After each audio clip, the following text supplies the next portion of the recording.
My hair does the What's same up, thing. you guys? Sean Ross Sapp here, managing editor of Fightful.com, interrupted rudely by co-host Jeff Hawkins. Jeff, what's up? Hi. Remember you for, well, you know, I thought you were going to introduce me as Alex Pulowski. That's cute. That's cute. Yeah, I accidentally sent him the link. It is February 6th. We are here to talk SmackDown live. Of course, guys, leave us a thumbs up, subscribe, turn your notifications on, all that good stuff. Visit Fightful.com. We have forums, photos, videos. You all know the drill. Podcast. We are breaking news all the time at Fightful.com. Also joined tonight by Anna Bauert. Anna, who was at this weekend's EPW show, and if you all saw the video we included in our Fight Size update, looked kind of popping, Anna.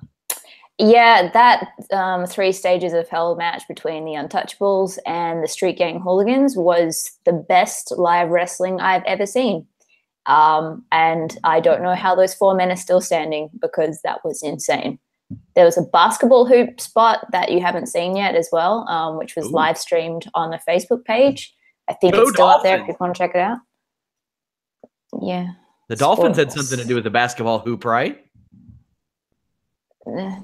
Yeah. Did Gronkowski come out? He lost, by the way, this Sunday. Your boy. The Scroats lost. Well, the Scroats. I did see a video of him scoring a touchdown, though. Did you see Jinder's tweet to him? I did. That was pretty good stuff. I thought that was good. But yeah, guys, definitely check out that EPW show. You can always see videos of Anna doing some work there as well. Give them a follow on Twitter. We've got a couple of news bits to talk about here, though, as well. Jason Jordan undergoing what is said to be minimally invasive neck surgery. I'm glad this got cleared up pretty quickly because the only tweets I got yesterday felt like, Jason Jordan's out for a year. And I was like, whoa. That's not what's going on here. Like, until a couple days ago, you know, they still weren't sure what was going to happen. There are a lot of different ways they could have went about this. Jeff, minimally invasive surgery was the course of action that they took. I've really, really been enjoying him, but we don't often get to hear your take on Jason Jordan. What does this mean for you as far as the quality of Raw, his career, things like that?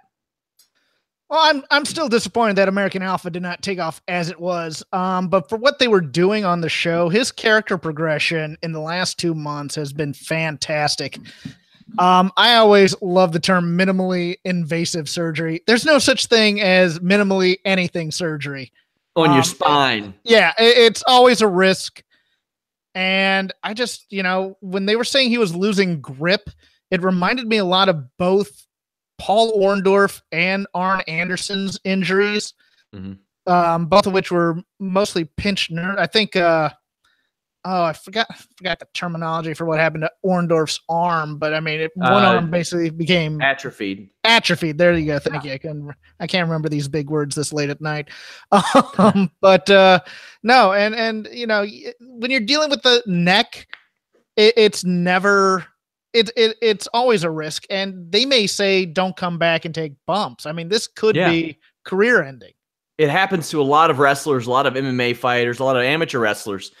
Thank God I found DDP yoga because it cleared up a lot of space between the bulging discs that I have. But when you're falling on your back, you're falling on your neck so often, that creates a bulge in the discs very often. And for him, it might be a herniation. Like, we don't really have information on what it can be, but when it gets inflamed and it bulges, it presses down on that nerve that runs down your arm, and you start to lose feeling, you start to lose grip. And when you're in the business of picking people up and trying to set them down safely without hurting them, but making it look like you're hurting them, that can be very dangerous. Like, we've heard stories in the past where that's happened. And I mean, Paul Orndorff worked a long time with that, like with his arm small. Anna, we get to hear your thoughts on Jason Jordan basically on the pay-per-view shows, but not on the Raw shows. I was really enjoying his character development as like this try-hard, as Alex said last night, that just became a really good heel without being a heel. But what do you think this means for him as far as creative goes? Because we don't know how long he's going to be out. I don't know that they do. This attempted Shield run has been the most disastrous thing in a pretty long time. Him being Ambrose's replacement, and now they had Reigns in with Rollins last night. yeah, who knows? I just hope the guy's okay. I hope this small, so-called not so invasive surgery goes off without a hitch and he's back soon, because he was doing some great work, and him and Seth together, and Seth's disdain just helps sell everything, but he took what the crowd was giving him and ran with it and just turned it into gold. So let me ask you something, Sean Ross Sapp. Sure. Are you surprised they went to surgery this quickly as opposed to just rest?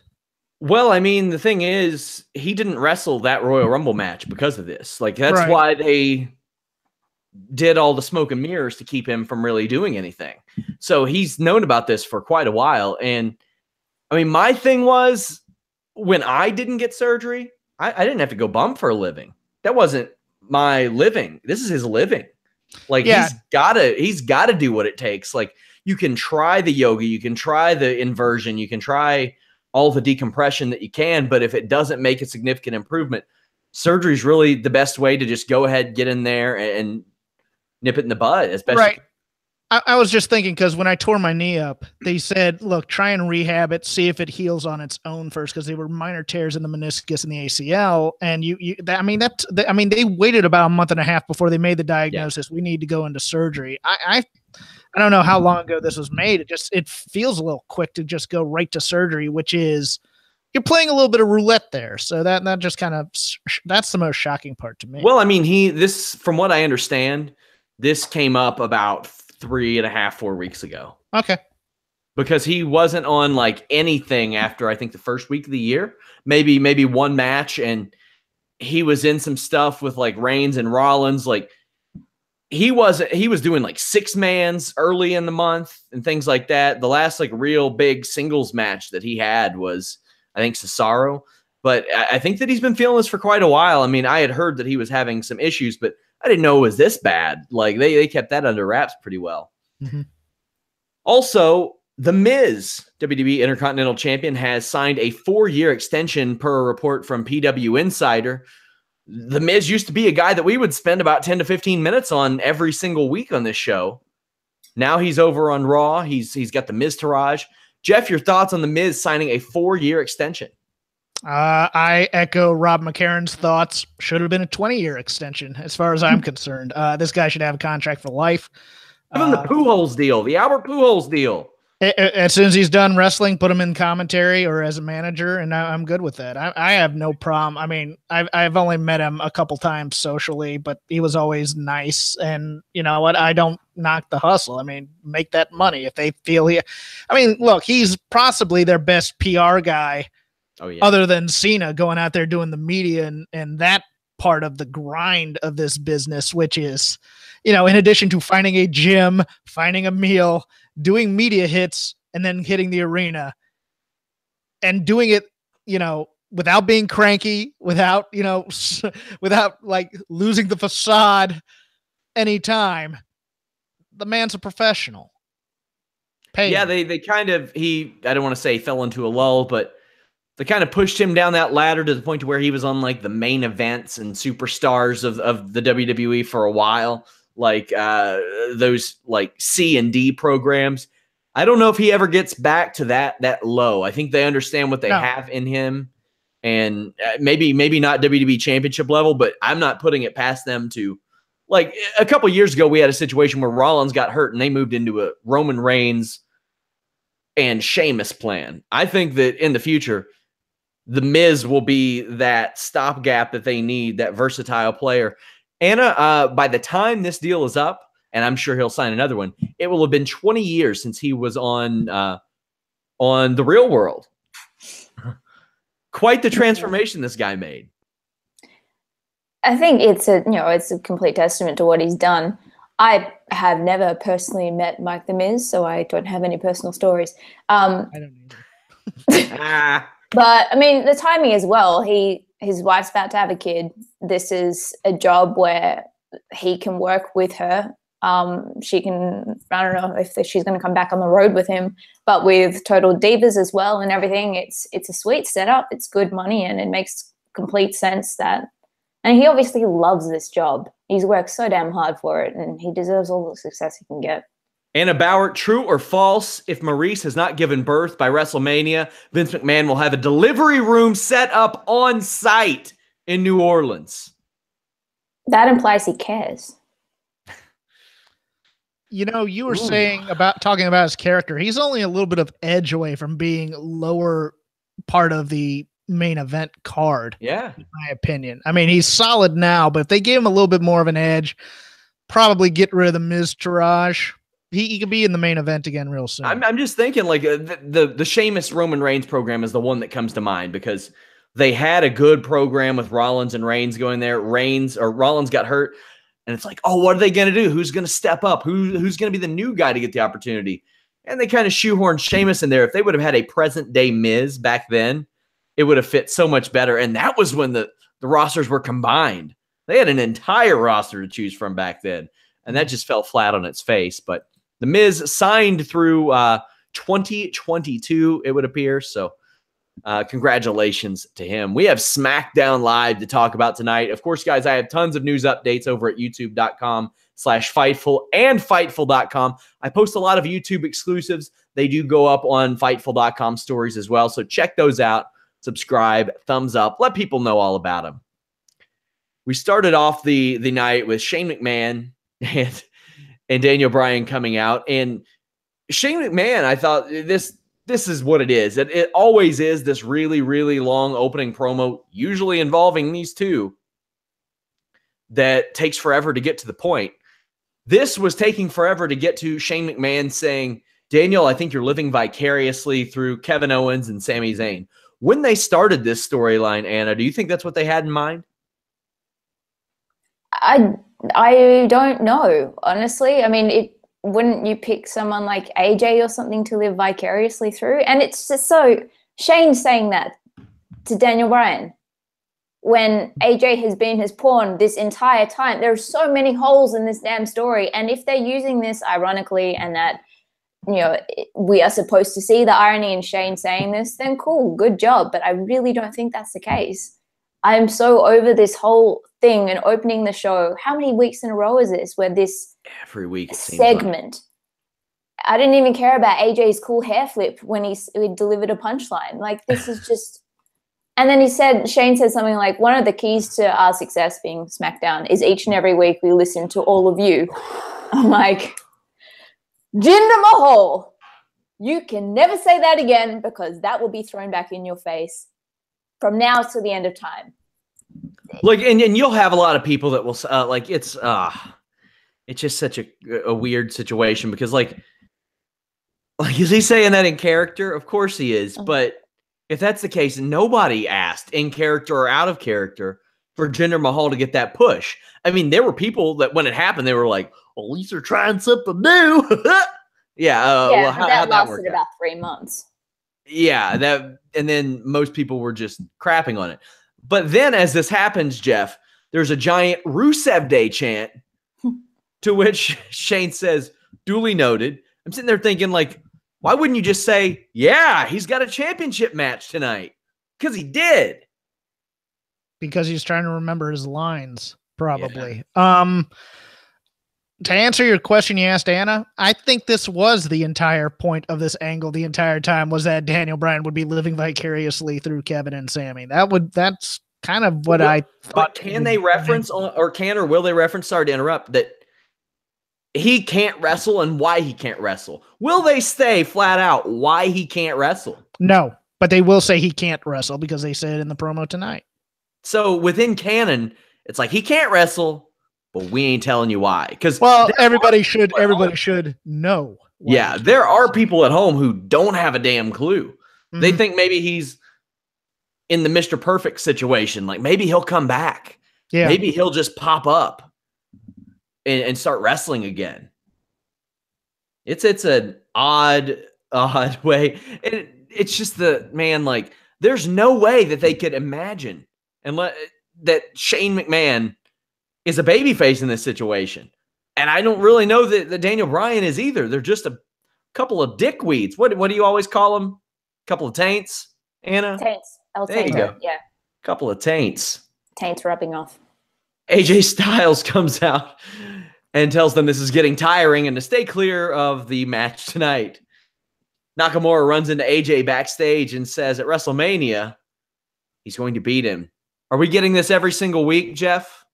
I hope so. I love Troll Nakamura. I do too. I love they just come. I just love they comes and goes, gonna meet you at WrestleMania. Just leaves. Never says anything else. Yeah. For the next we 6 used weeks. to have a guy on our grappling team or on our MMA team, and he would grapple in the adult divisions when he was 14 years old.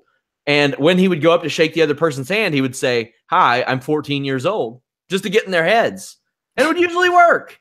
So Nakamura just popping up and being like, "Sup, gonna beat you." Oh, yeah, and I hope he heightens a bit. I hope hey, found this letter for you. Here it is. He opens it up. Gonna beat you at WrestleMania. I'll do one better. Yeah, I'm okay with Nakamura maybe costing Kevin Owens or Sami Zayn the match at Fastlane. Okay. So he can make sure that he beats AJ Styles at WrestleMania. And then, you've got more to lend to that AJ or son of a bitch, Kevin Owens, Sami Zayn thing where the world is against them. The world's working against them. Anna Nakamura trolling. How you feel? I want them to next level it, but in the terms of like AJ's getting out of the shower and then Shinsuke pops up in the bathtub and is like, "Hey, I'm going to beat you," and just walks out. Like, I want home segments kind of thing. Wraps him in a towel. Takes care of him. Wakes up first thing in the morning. Nakamura is just sitting there like, "Hey, I'm going to beat you."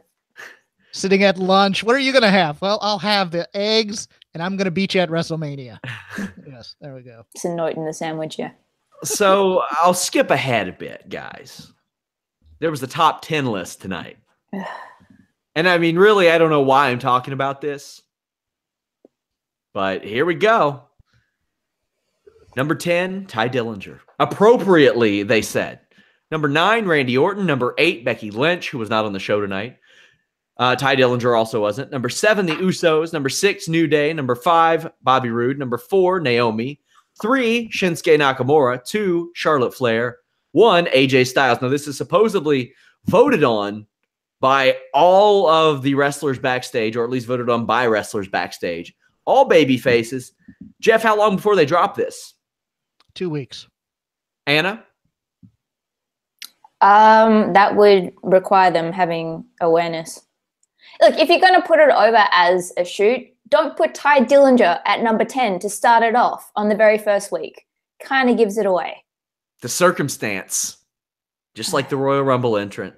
That's what they're doing. This is whatever. Maybe they get a feud out of it. So Baron Corbin attacks Dillinger backstage. I want to be number 10. Yeah, okay, buddy. Sure. I only even brought that up because New Day referenced it in one of their backstage promos.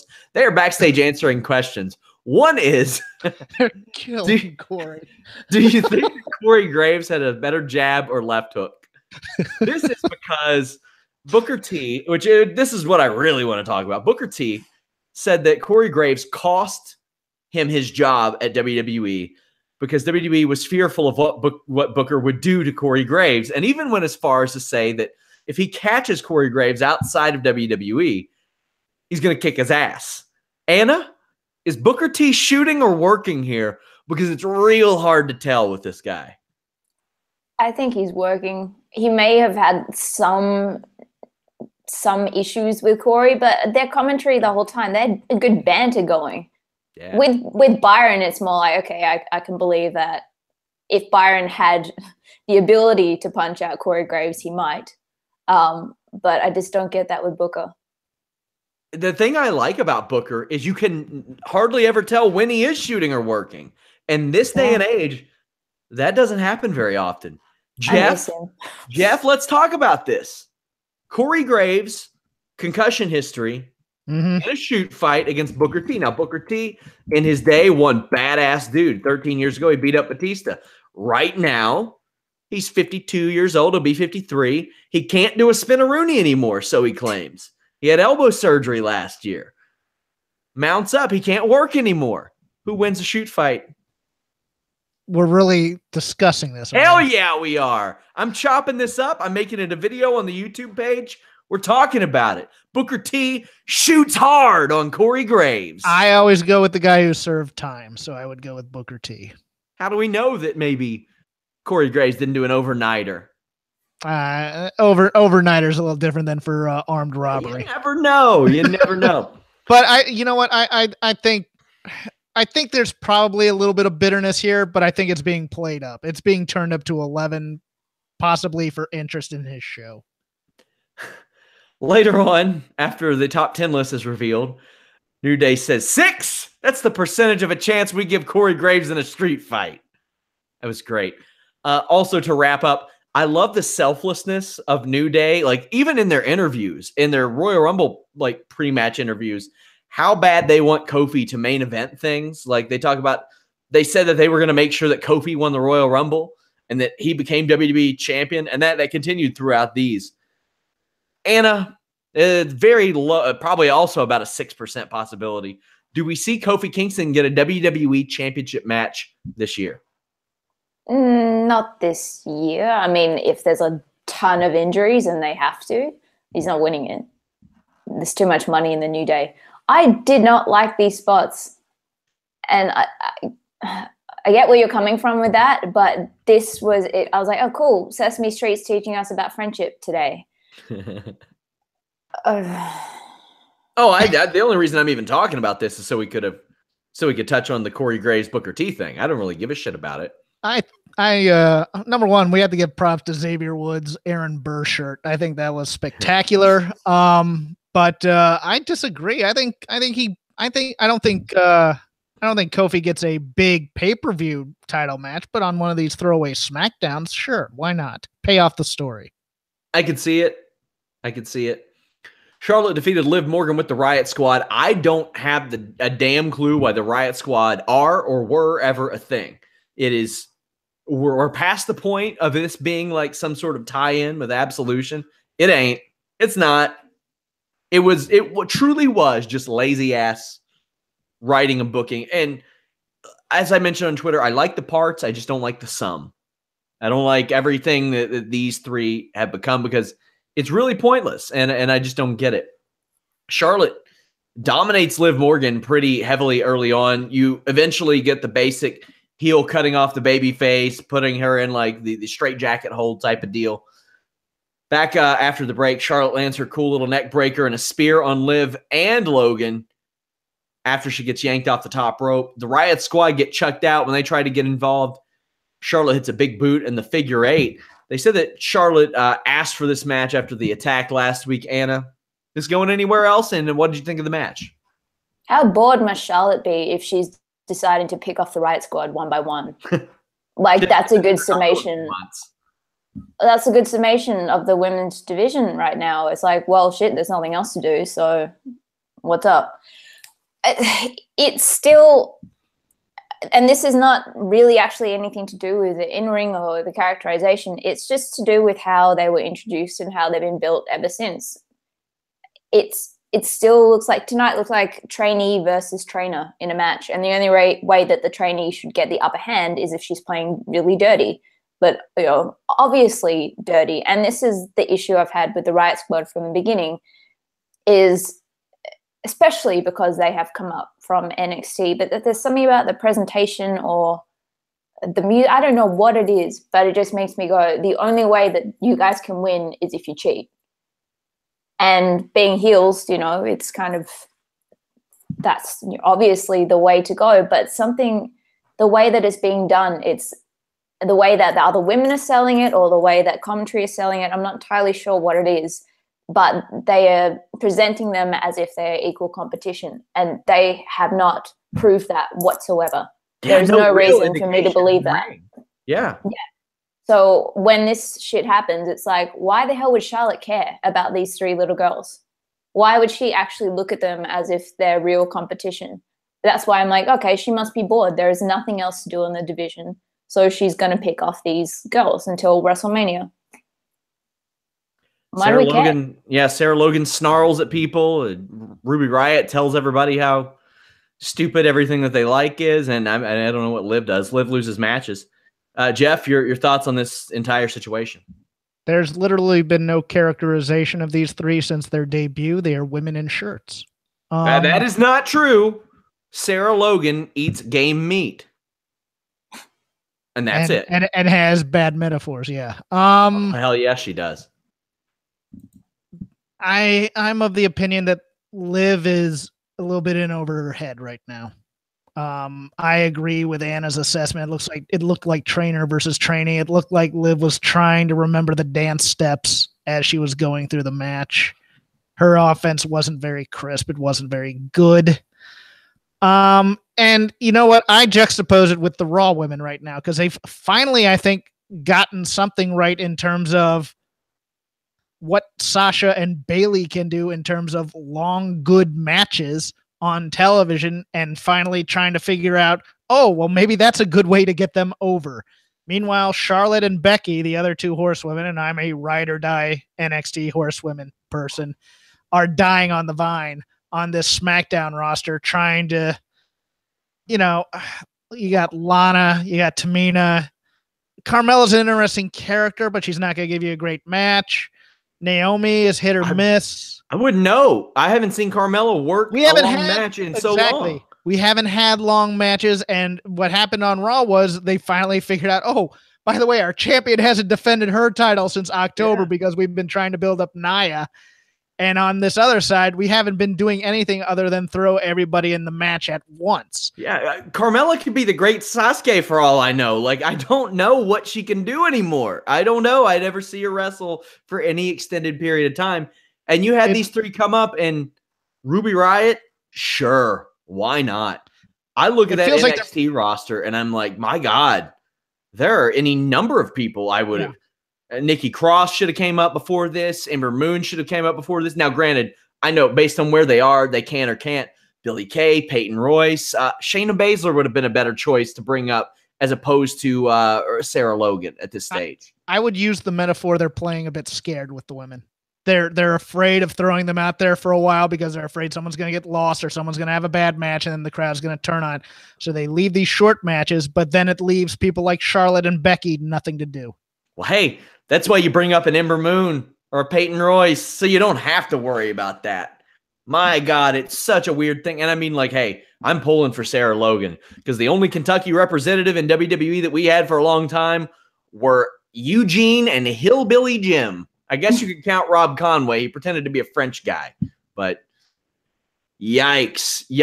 Sarah Logan and her fiance do jousting, like medieval jousting. You know how cool that is? Hey, that's let her go in and do shit like that. And you know what, man? Yeah, that would have been like a really terrible thing. Like, hey, let's put Sarah Logan with War Machine in NXT. Mother of God. I saw this picture on Twitter yesterday where like somebody posted like to Road Dogg, like, can we have more than one women's program? And it was just a picture of him staring at the screen, like absent-minded. Oh, well, Bludgeon Brothers defeated some jobbers. This was cool. They crucifixed the guy, killed him, threw one overhead. Rowan hit a body press to the outside. It's very clear, Anna, we're getting Bludgeon Brothers and Usos. I'm cool with that. Yeah. I mean, I watched this and went, okay, well, lucky this isn't Raw because that would be the Revival being killed.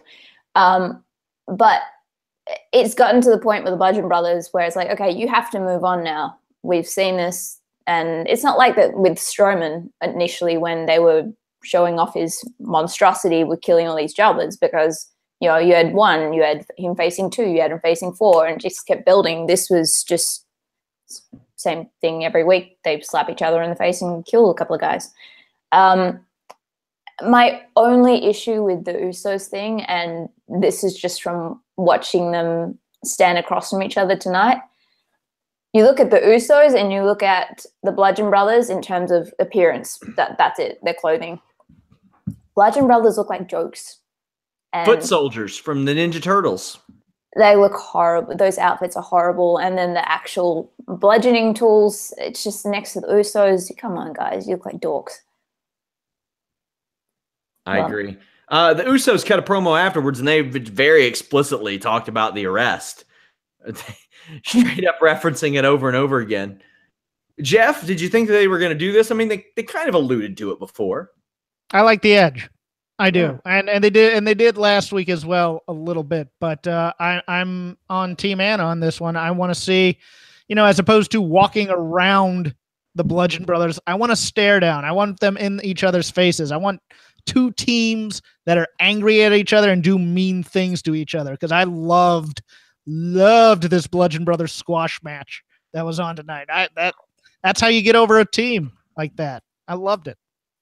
Yeah, the Usos should have been out there right in Bludgeon Brothers' face, because that's the kind of guys the Usos are. Mm-hmm. Why not? Very much looking forward to them. I like their promo style. Jimmy Van hates it. You all can hear him complain about it tomorrow on the List and Your Boy, but I love it. I think it's them. It's real. They evolve so much. WWE United States Championship match. Bobby Roode defeated Rusev. Aiden English heals the crowd with the song, then leads them in a Rusev Day chant. That was weird. What was not weird, what was incredible, was the bouncing Rusev head as people could sing along. Anna, this is everything we needed. If they're going to have words on a screen, then I guess this is the only way to do it. It's the best way to do it. Should I go into the match now, or are you going to set it up more? Yeah. We get some back and forth, time-killing stuff early on. Rusev heaves Roode overhead with a fall-away slam. I thought that Roode sold Rusev strikes like $1 million, like sold all the way around the ring. Corey Graves cackles at Byron Saxton not being able to define what a magnum opus is. Anna, do you know what a magnum opus is? Yes, I do, but it's not one of those things where I'm like straight up dictionary definition of. It's like, okay, well, yeah, I know where you're coming from with this. Jeff, what is a magnum opus? Oh, it's Latin, number one, but it's someone's most important work, right? Hot dog. We have a well-read panel. College educated. Let me go into something. I disliked Aiden English healing on the crowd when they naturally want to root for Rusev.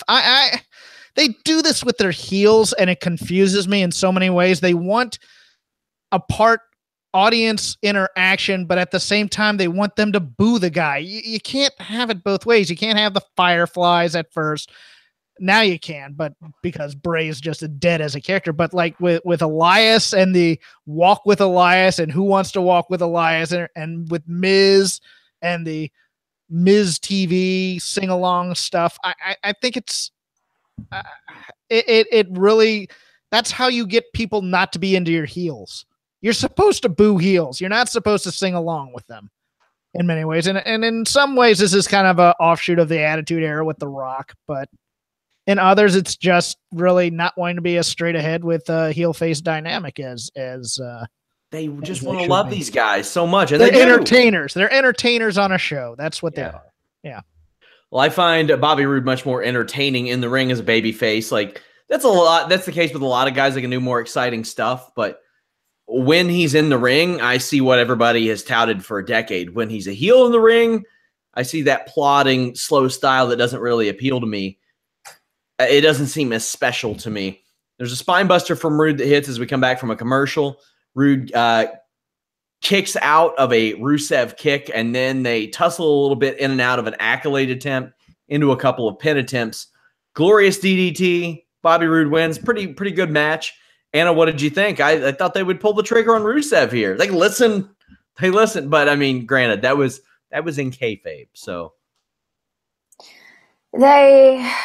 I don't know what's going on with them and Rusev. I don't know what the backstage deal is, but I will get back to Jeff's point in a second in terms of the likability of the heels thing. There was just a spot at the start of the match where Rusev did his Rusev Day chant and then charged at Bobby Roode, and then Bobby Roode got the upper hand back on Rusev and did the glorious chant as a response. And then Rusev just nodded and had this look on his face like, yeah, I can respect that. I just thought that was the coolest thing. So back to Jeff's point, like I did enjoy this match a lot. does make you question, especially as they put up on the screen afterwards that Baron Corbin is facing Dolph Ziggler next week. So what was the point of Ziggler leaving the title in the ring? In terms of the likability of the heels thing, I think they are so worried now that about the line, about overstepping the line. I think they tried to do it with Jinder, where there was legitimate heat and people really didn't like this guy, and they just completely pissed all over the line. And now I think they just, in this new day and age, they don't know how to temper it. And so this is now their result is the likability thing, I guess. That's my opinion on it. The only other thing I was thinking during this match was, considering how much action we miss every single week during matches as we throw to commercial break, and a lot of this match was a chin hold. That makes me think, okay, well, this is their emphasis is on storyline then for these two shows in particular, Raw and SmackDown. But then why is on SmackDown we only have one continuous story and it is so badly constructed?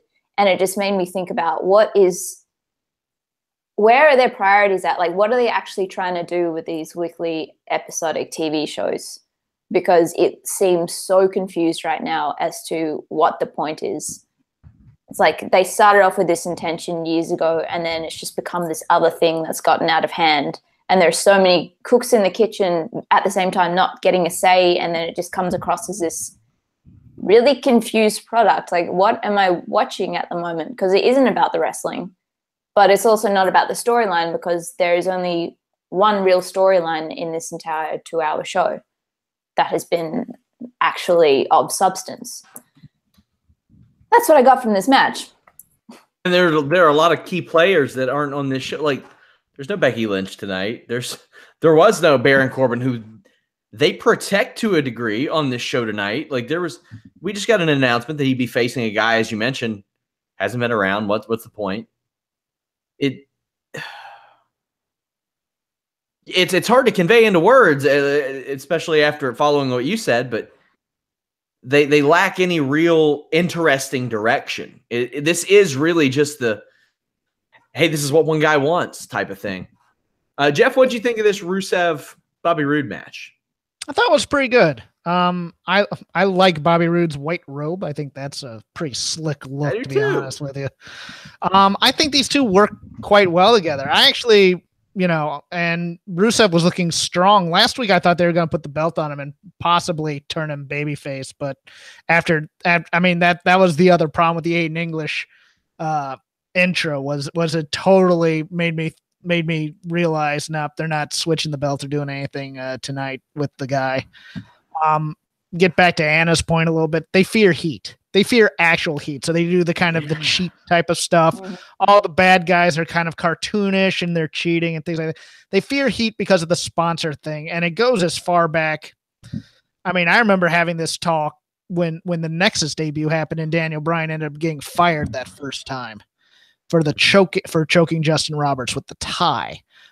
It's been a source of an issue because you can't have interesting stories without interesting bad guys. That's why people gravitated to Owens and Zayn so heavily at the beginning of this angle. And now we're waiting for some sort of character development within the Daniel Bryan, Shane McMahon relationship. And Owens and Zayn are stuck in a holding pattern until they resolve that relationship and we figure out what's going on. And then they can finally have, some semblance of interesting bad guys. But other than that, it's not. The match itself, I like I said, I liked it a lot. I'm possibly the only person on this panel that didn't like the Randy Orton, Stone Cold Randy Orton comes in just as RKOs randomly. I didn't. Oh no, I hated Bobby Roode. I'm just like, here's another guy. It seemed like, okay, we're putting this in just so that people in Missouri get to see the RKO. And it was just like, okay, I get the RKO out of nowhere gimmick, and I get that he's going to attack both faces and heels, but there's no motivation for it other than just to do it. They're keeping him on TV. They're getting the RKO in front of Missouri. Now they could have done that during a commercial break. Storyline wise, Sure, I understand. I understand the pandering point. Well, they have no direction for him because, as you said, they fear any real heat. And this guy, I mean, the thing is, he gets a reaction, but does he ever get heat? No. Like, you can get reaction with a complete absence of heat, and that does happen. Like, hey man, I never wanted to cheer Tuco Salamanca on Breaking Bad. That's for damn sure. But if you have a good enough show and people demand, like they demand it and they want to watch it, sponsors don't care. I'll give you another character. I rooted for Gus Fring for a while, and then he became too evil, and then I hated him even more because I was cheering him before. Yeah, no, see, characters can have depth. It's just you gotta work at it, and it's so weird because it looks like they've been attempting to do that on Raw, and then all the creative energy is kind of spent for the next night. It's just so bizarre to me that it's a pro wrestling program. It's violent. It's supposed to be violent. And it's supposed to have edge. There is a very clear line of like, okay, well, don't insult people because of the color of their skin or their sexual preference or whatever. But when it comes to, what the job is and getting heat, choking someone with a towel when you know that this is a pro wrestling program, how is that an issue? I mean, they went that far. They went to Jinder Mahal making fun of Nakamura because he was Asian. Yeah, but I'm saying like that's just, you don't have a problem writing that, but you have a problem with someone choking someone with a towel on a pro wrestling program. Yeah. It's bizarre. It's the differences in heat. Like, I don't believe the bad guys hate the good guys on this program to the point where it's a reliable feud. There's the cheap heat of what Jinder did, and then there's I hate you. Tomorrow night, I'm going to beat you up in the ring, as opposed to we're going to have a match for a championship opportunity. That kind of gilding the jagged edge. So with Jinder, I thought it was beyond cheap heat. I thought it was desperation heat. It was. Like, they couldn't get this guy over in any other way, that they had to resort to that. But the thing is, it was so transparent and everybody knew that was their last-ditch effort to try to get this guy over. Oh, we'll make fun of him because of how he looks. We'll make fun of him because he's Asian. Man, that was the dirt worst. Whatever keeps Randy Orton from doing chin locks on WWE TV, I'm cool with. So, what I want to, like, if he's going to do this, then I want him to attack everyone. I want him to be doing RKOs to management. I want him to be doing RKOs to interns. Like, make it a thing instead of just coming out and doing it at the end of these freaking matches. Because Stan? I just RKO'd Stan. They have Stan, Jeff. It's like canyon cutters. You remember that? Just the random canyon cutters that were all over the place. That's what they should do with the RKO. Just writers, people holding cakes, catering. Speaking of, I interviewed Raven, a friend of Canyon. I was supposed to get like 15 minutes with him. We ended up talking for like an hour. So a couple of excerpts of that's going to be on Listen You Boy. Also, I have a segment coming up, guys. It'll be a YouTube segment that we also run on Fightful.com where I examine an anatomy of a finishing move with the person. And I talked to Raven about his even flow DDT, why he renamed it the Raven effect, all kinds of cool stuff like that. That'll come up in a few weeks likely. Training Day defeated the Ascension. It looked like Tommy Wiseau directed and produced that Gable and Benjamin segment. It was garbage. It was bad, Anna. They like the way they attacked that board. It was like, I thought we got away. Mark. I thought, hey, the room was better than this. It was much better. Yeah, you're right. I thought we gotten away with it. We didn't have the words on the screen until this moment. And then it was like one of the producers backstage was like, oh shit, the words, people won't know what's going on. And then decided to assault our screens with it. Yeah, Jeff, thank you. They would defeat the Ascension on Connor's birthday at that. Their offense to me, Jeff, now I want to see if maybe I'm alone in this. They don't mess anything up, but they rarely seem like they're on the same page. It's like they have to look at each other and be like, you ready? I'm ready. Are we both ready? Okay, let's both jump at this knee. Yeah, a little bit. They're still working out teamwork and that kind of that unspoken communication, so to speak. I'm going to put over the Ascension here. I really enjoyed both their work in this match, especially Victor on the hot tag. I thought that was, that's the most they've gotten in a long, long time. And I thought it was a lot of fun while it lasted. The promo itself, to quote the great Ross Sapp, duty. Yeah. Yeah. And I hated this with the passion of 1,000 suns. I hated the whole stopping the match midway to yell comedy, that kind of stuff. Whatever they're doing with Gable, it's all the wrong instincts, in my opinion, in terms of character work. I hated the promo with the Passion of the Christ because it made me want to die for 3 days. It really did. It was that bad. It was garbage. When you talk about the Ascension, we've seen this with a lot of guys, especially on SmackDown. We've not really seen them as baby faces. So they're getting to show a little bit different than what we've seen. And a Rick Victor hot tag isn't something that I really ever expected to see, but it wasn't bad. Loved it. Connor hit Gable with a beautiful flapjack. Like, that thing was a work of art. Really good. Spinebuster, German suplex, Training Day's finish. Does that have a name yet? Not to my knowledge, no. Winner gets a WWE title shot at WWE Fastlane. Sami Zayn and Kevin Owens go to a no contest. Styles is on commentary. This is the first time Zayn and KO have faced off in a singles match since September 26th. Things get heated pretty early on after a little exchange. Zayn gets the better of a takedown. We go through the spots where, like, it's a Kevin Owens fisherman neck breaker, Zayn's rope walk DDT, then Owens eats knees on a swanton attempt, a beautiful one. Zayn gets his torpedo DDT through the turnbuckles, which I just always think looks great. There's a frog splash. The crowd's going nuts for this. Zayn answers with a half Nelson suplex and a Blue Thunder bomb that I buy every single time. Every damn time. And he's like, yeah, this is it. Because he got it a couple weeks ago. So they restored my faith in the move. And they sold me a ticket, 2.9. These two guys are made for each other. Zayn gets in Styles' face. AJ beats him up. DQ finish. Styles dives onto both men. Daniel Bryan makes a triple threat match for Fastlane. Jeff, this match, I thought it was a lot of fun, but I want your thoughts. Oh, this match saved this show, in my opinion. I absolutely adored this match. With the lone exception is I found the AJ Styles losing it a little bit contrived, but I understand why they had to do it for plot purposes. But the match itself over-delivered, because I thought they were going to do not necessarily finger poke of doom stuff, but I thought we were looking at Michaels. Both of them pin each other. Both of them get a count out, something like that happening. I thought we were looking at Michaels' HBK European title match from December 97 Raw, where Triple H hits the rope 16 times in a row and Shawn Michaels falls over type of thing. Like, I thought that's what we were facing.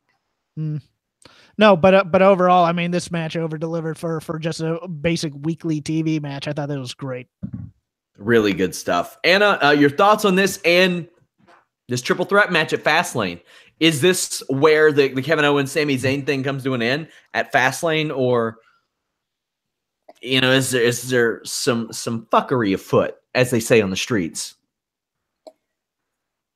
If this is the end of not necessarily Sami versus KO, just them together, I'll be even more pissed off than I am with this program, because these are two guys that it's way, as we said last week, it's way too soon to be breaking them up.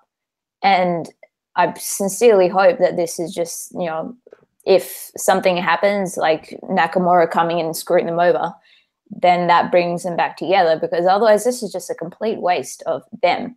And it actually goes back to something AJ said on commentary, goes back to what Jeff was saying before about having the whole point of these feuds, because it's a blood feud thing. It's these guys hate each other. AJ said something like, they're beating each other to death and I'm loving it. And Byron or someone piped in with, you might not have an opponent now. He's like, yeah, that's not a bad thing. Like this kind of spite and disdain between wrestlers. This is the kind of feud, like, I want to see this match where AJ just hates them because these guys keep getting in the way of this being a legitimate title shot, title run, competitors, everything, as opposed to he is a pawn in management's game. And then AJ then ruined it when I think someone must have said in someone's ear on commentary, put over their talent. Because he's like, oh no, they're great in-ring performers. They're just guys you like to hate. I'm like, okay, that just killed any kind of momentum that could have been built in that second, because it's back to you just sound like a pawn in a game. You sound like a schoolyard bully, as opposed to actually feeling like these guys are compromising your title or, your legacy over this run. Yeah, I think they overthought it a little bit. I think if AJ was out there telling the two of them to beat each other up, someone will go, well, he's not really a babyface champion then. And they may have overthought a little bit on that end. Ugh. But I disagree. I think if you are a good guy and you're watching two bad guys beat each other up, you should cheer for both of them to beat each other up as much as possible. Again, it goes back to character depth. I will draw an MMA comparison. Robert Whittaker. Hey, this fight is happening in your hometown of Perth this weekend. Robert Whittaker's the hometown boy. He was supposed to defend his championship on this Saturday. He got a stomach infection and couldn't do it. So now they're having the last guy that he beat fight the top contender, and he said, "Yeah, can't wait to watch these two guys kick the living shit out of each other, so I can kick the living shit out of whatever's left of the one that wins." Yep. People love him. People love the guy. He's an A+ dude. That's real. That's a normal human emotion to have. And AJ, I think, conveys normal human emotion as well as anybody. He tries to squeeze it in where maybe WWE doesn't want him to squeeze it in. And this used to be the easy show to cover. And last night there were like 3 or 4 really good matches, I thought, on Monday Night Raw. There were a lot of good stuff to watch on Raw. I did my match ratings, and a 6 or a 7 on my match rating guide is pretty good. And I had like 3 or 4 matches at that. I thought Bayley had her best main roster match. I thought Apollo Crews had maybe his best main roster match. And then on SmackDown, it's just like, man, let me ask you all this. It's something I brought up on Twitter.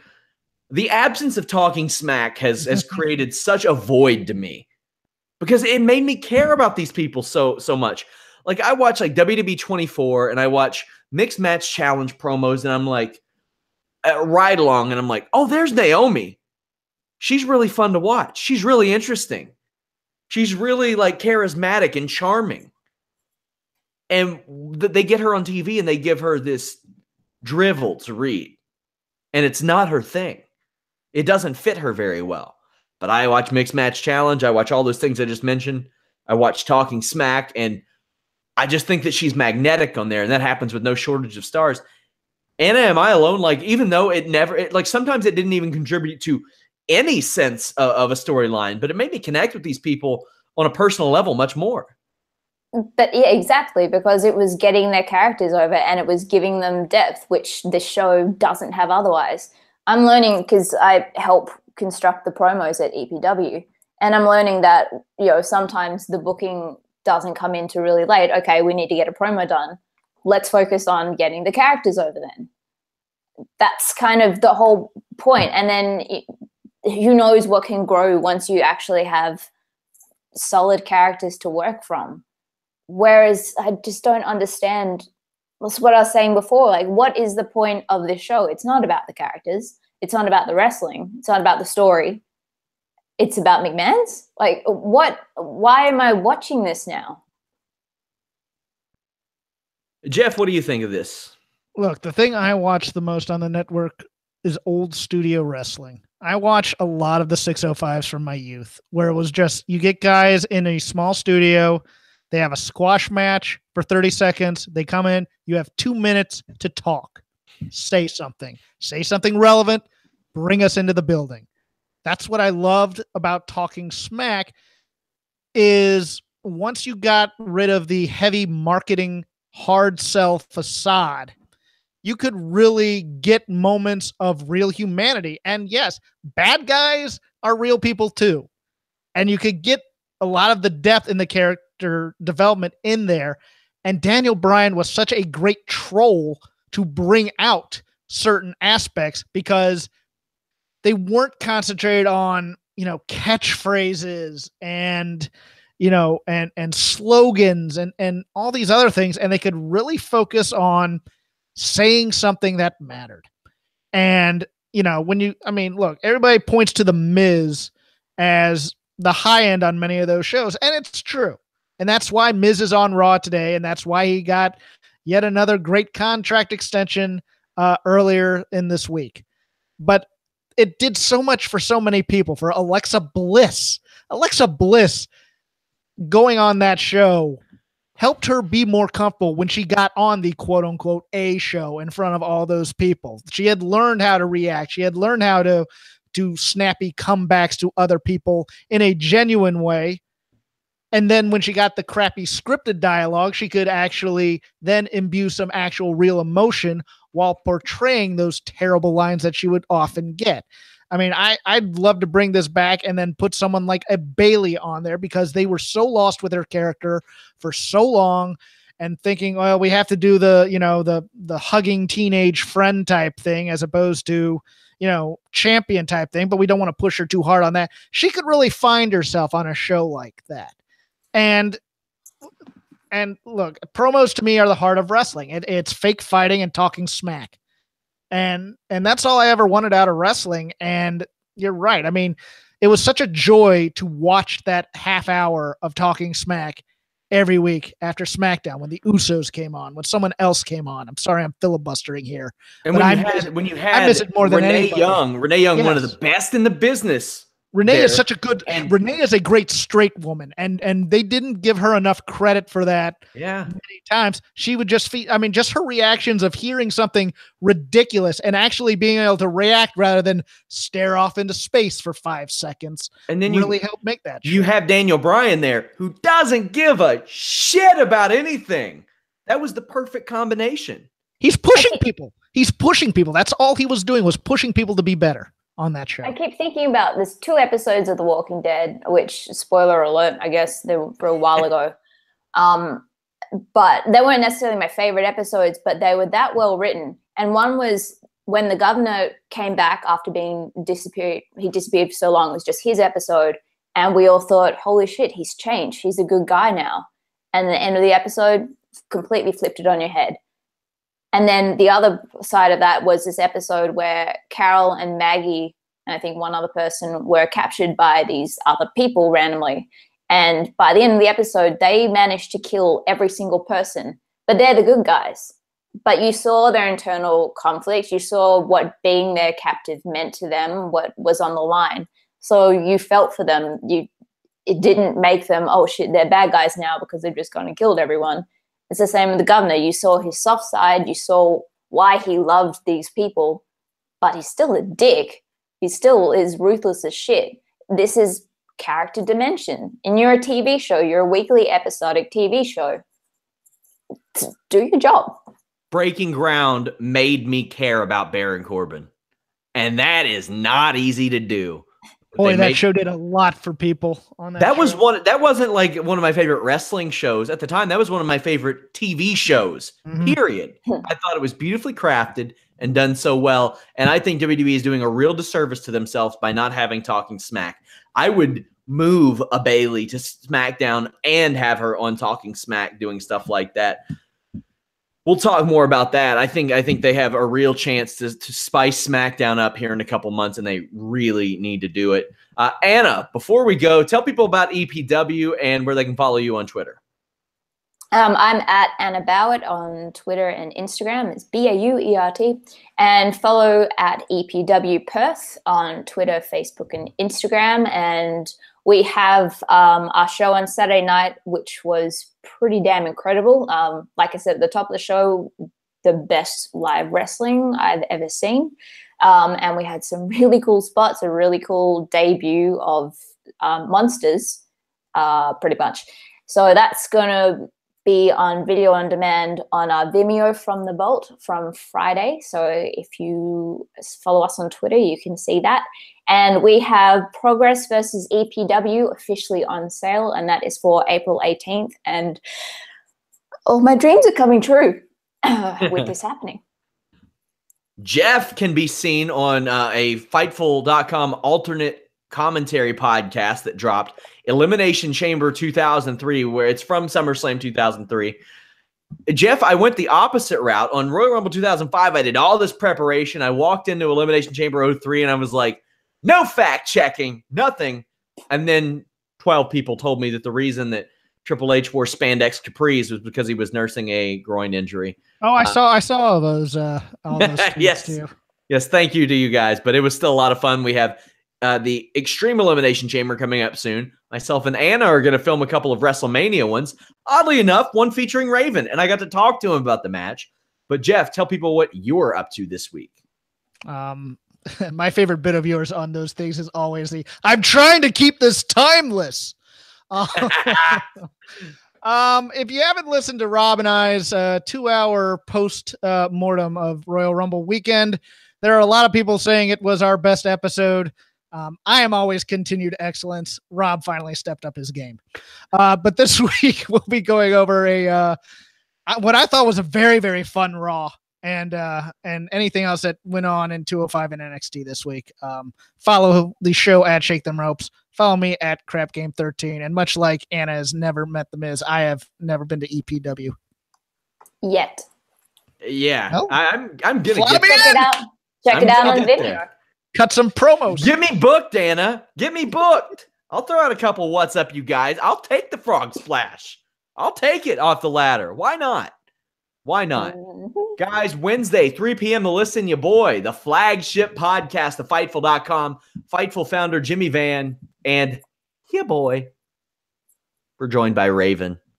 All kinds of good stuff there. Fightful.com, make it your destination, my friends. Thumbs up, subscribe, turn those notifications on. Follow us on Facebook, Twitter, Instagram. Until next time, we're out.